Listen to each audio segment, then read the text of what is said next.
নমস্কার প্রিয় দর্শক শ্রোতা মণ্ডলী, সমাচার ত্রিপুরা চ্যানেলের পক্ষ থেকে নিয়ে শুভেচ্ছা এবং ভালোবাসা।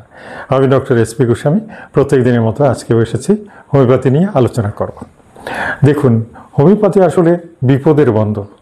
অনেকে আমাদের ভিডিও যেগুলো দেখা হয় সেগুলো দিয়ে কিন্তু অনেকেই ভীষণভাবে উপকৃত হয়েছেন। কারণ কি ফোন করে আমাদের তো বলেন অনেকে। আসলে হোমিওপ্যাথি বিপদের বন্ধু কেন বললাম, দেখুন, হঠাৎ মনে করুন বাড়িতে কেউ অসুস্থ হলো, এনিবডি, আপনার ফ্যামিলিতে যে কোনো কেউ থাকতে পারে, ছোটো ছোটো বাচ্চা থেকে শুরু করে স্ত্রী, পুত্র, কন্যা, দাদু, দিদি, দিদিমা, নিজের মিসেস, বাচ্চা কাচ্চা, অনেক কিছু আছে, আত্মীয় স্বজনও থাকতে পারে। তো হঠাৎ করে যদি কারোর প্রচণ্ড অসুস্থতা দেখা দেয় বা এমন কিছু হলো, মনে করুন ডাক্তার দেখাতে তো সময় লাগে, আর চট করে কিন্তু ডাক্তার পাওয়া যায় না। সেই মুহূর্তে ঘরে যদি 2-4টা ঔষধ, বেশি নয়, কমন কিছু মেডিসিন আমি বলেছি রাখতে পারবেন, সেগুলো যদি থাকে তাহলে দেখবেন ট্রিমেন্ডাস রেজাল্ট। অর্থাৎ কিনা বিপদ তো কাটবেই, এমনকি অনেক সময় দেখা গেছে এটাতেই পুরোটাই সেরে গেছে। তাহলে দেখুন, এই জন্যে বলি হোমিওপ্যাথি সত্যি সত্যি মানুষের জন্য একেবারে আশীর্বাদ। কম ঔষধ, খরচা কম, আর একেবারে অল্প পরিমাণে দিতে হয়, সাইড এফেক্টটাও নেই বললেই চলে। ঠিক আছে, আসুন, আমার কাছে অনেকে ফোন করেছেন যারা ওই দূরে জঙ্গলে, চা বাগানে, ইন্ডাস্ট্রিতে, ফ্যাক্টরিতে চাকরি করেন, সেখানে কোয়ার্টারে আছেন ফ্যামিলি নিয়ে। তো সেখানে কিন্তু গ্রাম বা বাজার অনেক দূর, ওষুধের দোকানও দূর, ওই শহরে যেতে হবে, তারপরে ডাক্তার দেওয়ার, মানে একটা সমস্যা। আর গ্রামের ডাক্তার বা গ্রামের হসপিটালগুলো তত উন্নত থাকে না, যেটার জন্যে অনেক সময় স্যাটিসফাইড ট্রিটমেন্ট পাওয়া যায় না। অথচ রোগ তো আর অসব কোনো কিছুকে অপেক্ষা করবে না, রোগ এসেই যাবে, এবং সেই মুহূর্তে একেবারে মানুষ নার্ভাস হয়ে যায়, কি করি, বুঝতে পারছেন তো? তো সেই মুহূর্তে আমি কেন বলেছি, যেমন আমি বলছি সেরকম কিন্তু অনেক লোক আমার এই ভিডিও দেখে অনেকেই স্বীকার করেছেন, বলছেন যে হ্যাঁ স্যার, আপনি যেভাবে বলেছেন এরকম হঠাৎ করে আমার ফ্যামিলি বাচ্চাটা অসুস্থ হয়েছিল, তো আপনার ইউটিউবের ভিডিও দেখেছিলাম, আর আমি আগেই কিছু ওষুধপত্র কিনে রেখেছিলাম, সেগুলো দেওয়ার পরে সত্যি সত্যি ম্যাজিকের মতো বাচ্চাটা সুস্থ হয়ে গেল। আর এই জন্যই বলি যে হোমিওপ্যাথি একেবারে সার্থক, একেবারে সার্থক। এটাকে শিখুন, চর্চা করুন। আমি তো চেষ্টা করছি সবাইকেই সার্ভিস দেওয়ার, এবং এটার মধ্যে একটা আনন্দ আছে। আর জানেন তো, মানব সেবা, সোশ্যাল সার্ভিস, এগুলোর মধ্যে একটা আনন্দ আছে। এই যেমন অনেক লোক আমাকে শ্রদ্ধা করেন, ভালোবাসেন, তো সেইটুকু আমাকে অর্জন করতে হয়েছে। অর্থাৎ অনেক মানুষের উপকার করার পরেই তো ওই মানুষ কিন্তু আমাকে আপন করতে পেরেছেন। ঠিক আমি বলবো যে আপনি যে কাজেই যুক্ত থাকুন না কেন, যে কাজে, প্রত্যেকের বিভিন্ন পেশা আছে, সেই পেশায় আপনি নিজে নিজে সোশ্যাল ওয়ার্কের একটা সময় করুন, এবং সেটাতে কোনো খরচা নেই। আপনি জাস্ট আপনার মনটাকে চেঞ্জ করতে হবে এবং মানুষের পাশে দাঁড়ান, মানুষকে সাহায্য করুন এনি টাইম। আপনি যেখানে যে হিসেবেই আছেন, আপনি একজন ড্রাইভার হন, দোকানদার হন, শিক্ষক হন, অফিসে কাজ করেন, আপনি ইচ্ছে করলেই সোশ্যাল ওয়ার্ক করতে পারেন। এভাবে যদি আমরা প্রত্যেকের জন্য এইভাবে যদি আমাদের ক্যারেক্টারটাকে তৈরি করি, পৃথিবীটা স্বর্গ হয়ে যাবে। এটা হ্যাবিটে পরিণত করুন।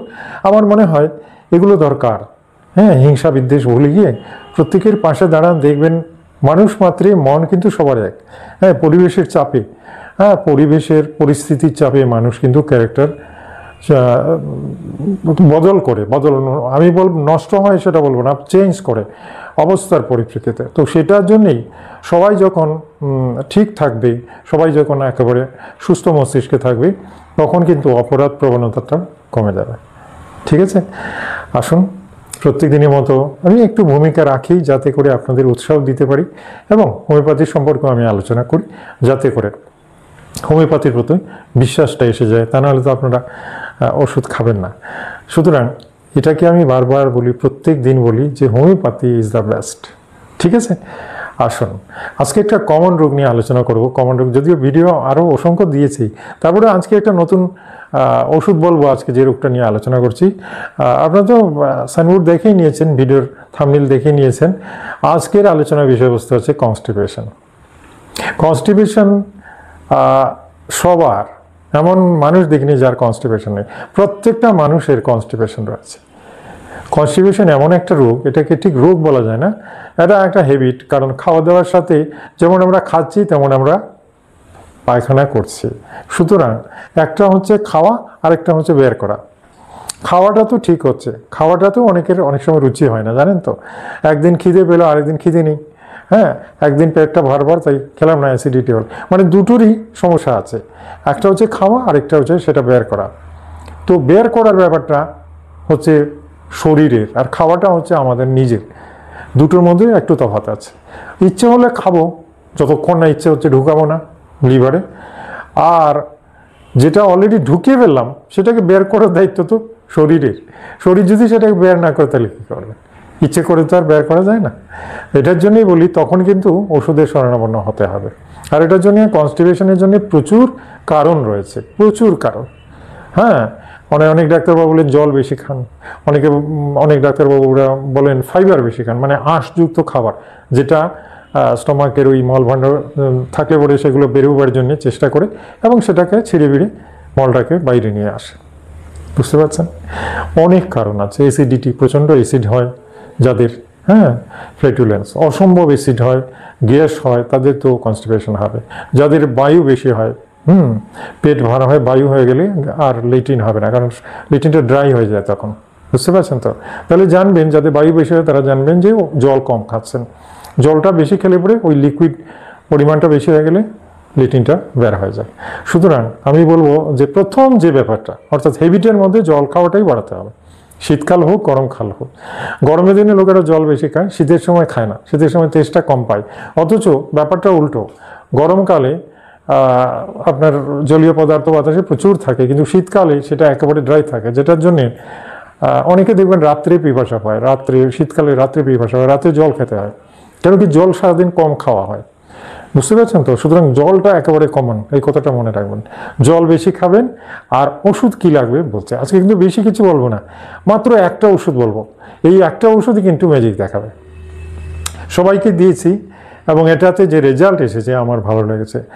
অনেকেই কিন্তু সহজ রাস্তা বেছে নেন, অর্থাৎ লেক্সেটিভ গোড়া, আমলকি, হরিতকি, বহেডার গোড়া, যেটা বাজারে কিনতে পাওয়া যায়। একেবারে অ্যালোপ্যাথি দোকানে গেলে পেট চাপা, আর আয়ুর্বেদ শাস্ত্রে গেলে এটা চূর্ণ যথেষ্ট আছে। এগুলো খেতে হয়, খেলে পরে পেটটাকে সে পরিষ্কার করে বের করে দেয়, কিন্তু না খেলে বের হবে না। তার মানে এটা কি বলবো, মেকানিক্যাল সলিউশন, মেকানিক্যাল, অর্থাৎ কিনা সাবান দিয়ে যেমন কাপড় ধুতে হয় ময়লা সরাবার জন্য, ঠিক তেমনি ল্যাক্সেটিভ খেয়ে পেটটাকে পরিষ্কার করতে হবে। সুতরাং এটা তো আর ট্রিটমেন্ট হলো না। অ্যাকচুয়াল ট্রিটমেন্ট যদি না করা যায় তাহলে কী করে হবে? আবার রোগের জায়গায় রোগ রয়ে গেল, আর ডেইলি ল্যাক্সেটিভ খেলান। ল্যাক্সেটিভ যদি বেশি খান তাহলে পরে কিন্তু হেভিট হয়ে যাবে, পরে আর ল্যাক্সেটিভ ছাড়া চলবে না। মানে ওই গুঁড়া খেতেই হবে। গুঁড়া বন্ধ মানে লেট্রিন বন্ধ, পুরোপুরি বন্ধ হয়ে যাবে। বুঝতে পারছেন? আসুন দেরি না করে আজকে একটাই ওষুধ বলবো, যে ওষুধটা খুব কাজের, বাচ্চা বুড়ো সবার ক্ষেত্রেই ভীষণ কাজের।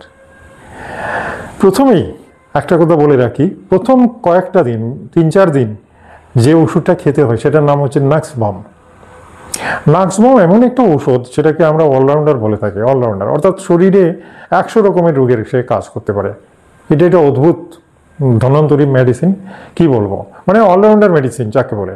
একটা নাক্সবম, যদি কেউ কিছুই জানে না কি হয়েছে, জ্বর হোক, পেট খারাপ হোক, এনিথিং, নাক্স এক ডোজ খেয়ে নিন, মোটামুটি শরীরটাকে সে চেষ্টা করবে আপাতত ঠিক করে দেওয়ার।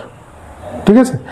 আসুন তাহলে নাক্সবম 30 নেবেন এবং রোজ রাতে 2 ফোঁটা করে 4 দিন খাবেন, বেশি না। নাক্সবম বেশি খেতে নেই, কিন্তু রোজ রাতে 2 ফোঁটা, ঘুমাবার আগে ভাত টাত খেয়ে যখন ঘুমাতে যাবেন তখন 2 ফোঁটা। ঠিক আছে? নাক্সবম 30, 2 ফোঁটা খেয়ে শুয়ে পড়ুন। তাহলে সারা রাত নাক্সবম আপনার বডিতে একটা কাজ করবে। সকালে চেষ্টা করবে লেট্রিন টেট্রিন এগুলোকে পরিষ্কার করার। বাট এটা জানবেন যে নাক্সবম খেলেই সবার যে লেট্রিন হবে তা কিন্তু নয়। কয়েকজনের হয়েছে বা অনেকের ক্ষেত্রে হবে। কিন্তু নাক্সবম আমি কেন বলছি, নাক্সবম খেলে পরে আপনার আগের যদি কোনো দোষ থাকে সেটা কেটে যাবে।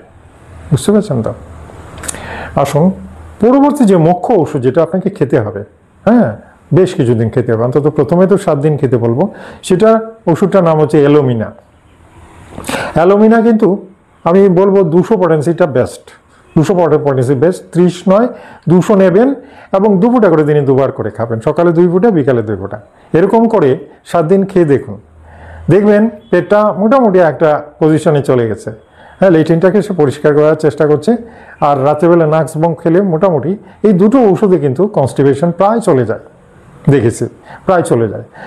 এরপরেও যদি না কনস্টিপেশন মানে ক্লিয়ার হয় না, তাহলে পরে অবশ্যই আপনার অন্যান্য ট্রাবলস, যেগুলো পেটের আরও অন্যান্য বড় বড় সমস্যা থাকে, সেগুলো নিয়ে চিন্তা করতে হবে এবং একজন অভিজ্ঞ ডাক্তারের শরণাপন্ন হয়ে চিকিৎসা নিতে হবে। ঠিক আছে, ডেসক্রিপশনে আমার নাম্বার দেওয়া আছে, যাদের এরকম কোনো ক্রিটিক্যাল ব্যাপার, অর্থাৎ এগুলো আমার আজকের এই ভিডিওর ওষুধগুলো দেখেও কোনো লাভ হচ্ছে না, তাহলে আপনারা চোখ বুঝে কিন্তু খেয়ে নিন।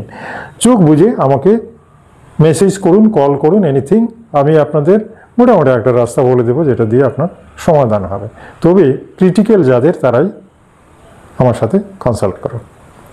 ঠিক আছে, আজকে আমার চ্যানেলে এই প্রথম যারা এলেন, চ্যানেলটাকে সাবস্ক্রাইব করে নিন, বেল আইকনটা টিপে দিন, যাতে প্রত্যেক দিন আপনার মোবাইলে আমার ভিডিওগুলো চলে যায়। এই ভিডিওটা ভালো লাগলে একটা লাইক দেবেন, আর আত্মীয় বন্ধুদের সবাইকে ভিডিওটা শেয়ার করুন, কারণ কনস্টিপেশন ঘরে ঘরে সকলের কনস্টিপেশন। আর যে দুটো ওষুধ বললাম, এগুলো হার্মফুল নয়, মানে খেতে পারবেন, 3 দিন 7 দিন খেতে পারবেন, ক্ষতি কিছু হবে না। হ্যাঁ, চোখ বুঝে খেতে পারেন, দোকান থেকে কিনে আনুন, খেয়ে নেন, দেখবেন একটা রেজাল্ট আসছে। অনেকের আসতে পারে, অনেকের নাও আসতে পারে, তবে বেশিরভাগেরই আসার সম্ভাবনা। ঠিক আছে, আজ তাহলে এই পর্যন্তই। আগামীকালকে আরেকটা ভিডিও নিয়ে আপনাদের সামনে হাজির হব। ততক্ষণের জন্য বিদায় চাইলাম। নমস্কার, ধন্যবাদ।